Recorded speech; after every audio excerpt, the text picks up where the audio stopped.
Assalamualaikum warahmatullahi wabarakatuh. So we are from Group 7. We'll make a presentation about our group project, which is the topic the relationship between the foreign direct investment towards poverty reduction. And let me introduce my team members, which is myself as Muaz bin Zaha 255625, Lydia Nizifa binti Idris 263299, Nur Farah Amira binti Mat Sohail 255639. So let's move to the background of the study. Foreign direct investment, or called as FDI, is the most important to sustain the economic growth in a country. FDI able to open the opportunity for the capital investments, technology and knowledge towards the globe, which is besides strengthen this diplomatic relation between the country. FDI have positive relationship towards the economic growth. Foreign direct investment are considered to be a major channel to gain advanced technologies by developing countries by multinational corporations, or called as MNCs. Also, MNCs are the most advanced technology counted in an important firm with research and development (R&D) investments. Some of the research highlighted that the importance of FDI in technological progress in the developing countries. Finally assumes that FDI may increase the rate of technological progress in the host country by transmitting affected by advanced technology, administration, and so on. It was supposed later by Wang integrate this proposal into the March model in line with the neoclassical growth of framework by concluding the increase of knowledge put into production is determined by the function of FDI. FDI is exceptionally convenient to bring out the benefit of the FDI and interpret it into a broad-based growth, not least by human capital improvement. There are two empirical studies that describe about the importance of the technology gap under the discovered in literature by Batif and Botijam at the micro level, but it's resulting against each other. In the literature, a study by Lee and Liu used annual panel data found that a higher technology gap between domestic economy and technology leader reduces the benefit of FDI on income growth. On the other hand, Shane find out that high income level mitigate the benefit of FDI, while middle income level can enhance the positive effect from FDI on income growth. Have three kinds of effect on environmental quality for developing countries. The first one is a scale effect. The positive from the scale effect is happen when there are economic growth and there has been a demand for environmental good which usable for solving economic problems. The negative scale effect would be occur when the country have economic growth but it does not care about the environment management or regulations.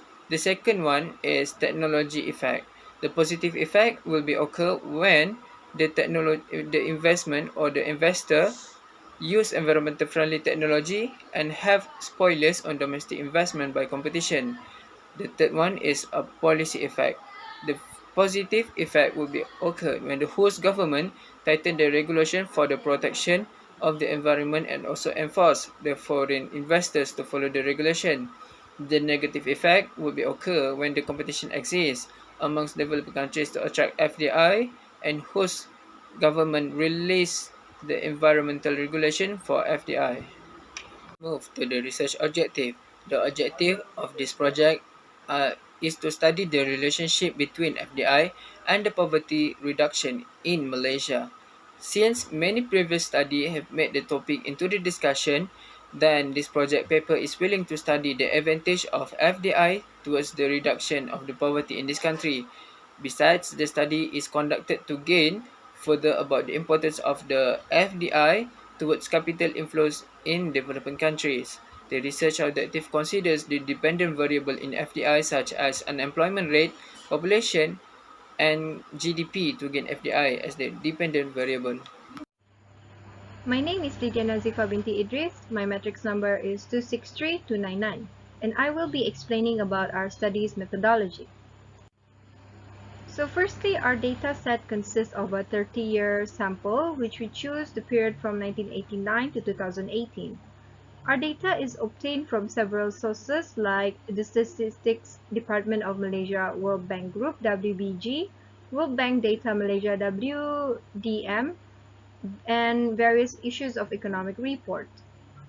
So Our study uses the econometrics model OLS because it follows the classical linear regression model assumptions and it provides best linear and unbiased estimator. Next, our model specification. So our model consists of one dependent variable and three independent variables, whereby the dependent variable is foreign direct investment, represented by YT, the independent variables represented by gross domestic product as X1, population growth X2, and unemployment as X3. On the left side is our empirical model. The equation is yt equals to beta 0 plus beta 1 x1 plus beta 2 x2 minus beta 3 x3 plus mu t, with yt as foreign direct investment, beta 0 as intercept, beta 1 x1 as gross domestic product GDP, beta 2 x2 as population growth, beta 3 x3 as unemployment, and mu t as our error term. So initially our independent variables are positive, so upon subject to empirical testings, these are our expected outcome. The gross domestic product represented by GDP is expected to be positive as the outcome. Population growth represented by PPG is expected to have a positive sign in the final outcome, and our unemployment rate is represented by UNEMP or UNEMP is expected to have a negative sign in the final outcome. Moving on, we have the method estimation of the regression model. Our estimation consists of R-square and t-testing. So R-square estimates the degree of the change in a dependent variable caused by the changes in the variables. T-test, on the other hand, is in order to evaluate the level of independent variable over a dependent model. Following that, we have also the diagnostic test for OLS model. So the statistical method that was incorporated in this study are as follows. OLS regression is used to analyze the relationship between dependent variables and independent variables. Multicollinearity or multicollinearity problem was tested by using the correlation matrix on Stata software, and the heteroskedasticity used to check if the data for this regression analysis is accepted or rejected based on our p-value. The Durbin-Watson test is used to test whether there is a first order in autocorrelation. So the figure shows the decision rule of Durbin-Watson d-test. After obtaining our d-value, if it lies in the first rule, there is no positive autocorrelation in the null hypothesis. Thus, we reject the H0. If it lies in the second rule, there is no positive autocorrelation in the null hypothesis, but no decision can be made. If it lies on the third rule, there is no negative autocorrelation in the null hypothesis, thus we reject the H0. If it lies on the fourth rule, there is no negative autocorrelation in the null hypothesis, but no decision can be made. And finally, if it lies on the fifth rule, there is no positive or negative autocorrelation in the null hypothesis, thus we do not reject the hypothesis. In order to remedy our autocorrelation, we choose to use the Cochrane-Orchid estimation, and lastly, in the diagnostic test part of our study, we use augmented decay Fuller test, ADF, in order to determine whether our time series data is stationary. So that is all from me. I'll pass it to the next presenter. Thank you. Assalamualaikum warahmatullahi wabarakatuh. My name is Nufara Amira binti Mat Suhail. My matric number is 255639. So I will continue chapter 4, which is in this chapter 4 we have analysis. Okay, in this analysis we're going to conduct a descriptive statistic, OLS. In OLS, we're going to have a Durbin-Watson test, Dickey-Fuller test, autocorrelation determines. Okay. According to the table 4.1 in descriptive statistic, there are 30 observations were analyzed, which is there are positive mean was observed for all variables. So this include in FDI, GDP, population growth, and also unemployment. Okay, among all these variable, FDI have the greatest and least of foreign direct investment, which is 2.170, and also negative 2.87. Okay, beside that, the maximum standard deviation of foreign direct investment is 0.9094209, which is quite big. For the OLS, in this section, the result of OLS regression will be analyzed in order to determine the relationship between dependent variable, which is foreign direct investment, and also GDP, unemployment, and also population growth. So this test can be used to verify the fitness of the goodness of the regression models.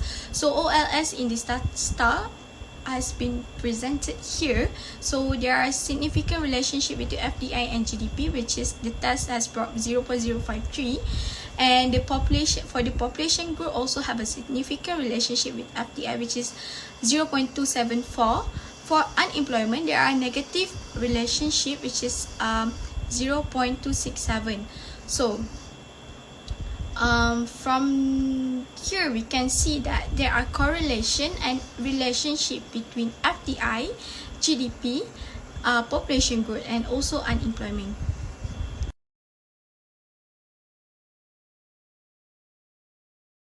Next, we focus on heterodicity.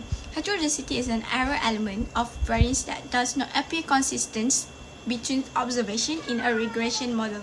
So the task figure in 4.6 above reveals that the null hypothesis has no heterodicity in the OLS regression model. If the possibility of the value chi-square is below the significant level, which is include 0.01%, 0.05%, and also 0.010%, which is the Hershey hypothesis is rejected. Okay, we move to the ADF. The ADF test examines whether there are no time series may be concluded to be stationary. Essentially, it's analyzed the null hypothesis that your autocurrent has a unique root. Okay, this shows that independent variable is stationary even though the constant significant is negative, but the trend is coefficient is positive, thus it shows that independent variable is stationary. From the figure 4.8 shows that the t-statistic in this test is negative 19, which is means small than critical value 1%, 5%, as shows at the table. The value shows that independent variable is stationary, which is mean has to reject H now. From this table shows that the t-statistic table there's a lower than critical value shows in Stata, which is negative 3.76, negative 2.994, and negative 2.628. That shows that independent variable has to reject. So in conclusion, there are relationship between FDI and poverty reduction are relatable by accounting the variable, which is population growth, GDP, and unemployment rate. The population growth had negative impact on the population growth, whereas when the population density in nation is increased, then the FDI input will decrease. The increased rate of population growth will influence the investor to pessimistically that is in the end will cause more absolute unemployment, economic hardship in the country. However, larger population with higher education institute will supply a human capital that we enlarge with the market structure, and thus it's increase the FDI. So the FDI have negative relationship with the unemployment rate, but with the higher FDI inflow will reduce the unemployment rate in a country. Lastly, FDI have a correlation with the GDP. GDP is measured as a true economic growth since the FDI promote economic growth, and it shows that FDI has a positive relationship with the GDP.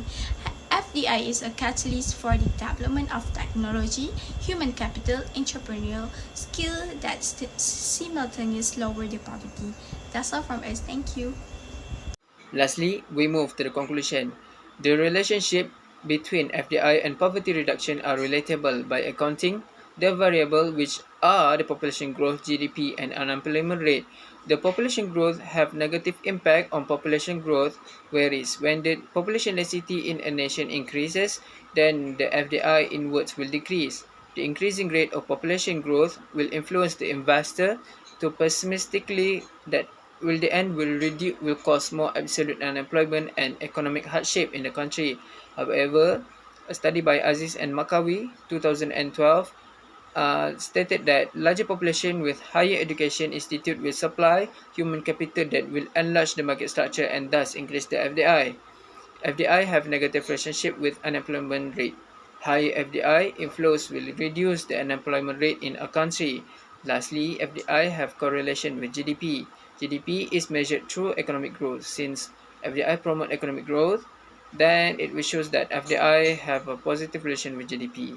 FDI is a catalyst for the development of technology, human capital, entrepreneurial skills that simultaneously lowers the poverty.